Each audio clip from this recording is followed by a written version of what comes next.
Hey everyone, so in this video I'm going to show you how to change name in Valorant in 2025. So for that, first of all, you need to log into your Riot Games account and navigate to the Riot ID section. Then update your Riot ID and tagline and save changes and verify in the game. This process is straightforward and ensures your new identity to reflected across Valorant and other Riot platforms. So let me give you some tips for selecting a unique username.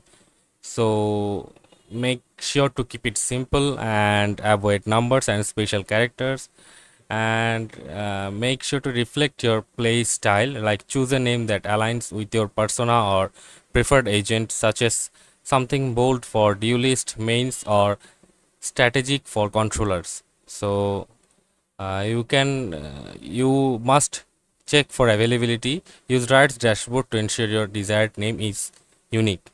So that's it for this video. That's how you can change name in Valorant in 2025. See you in the next video.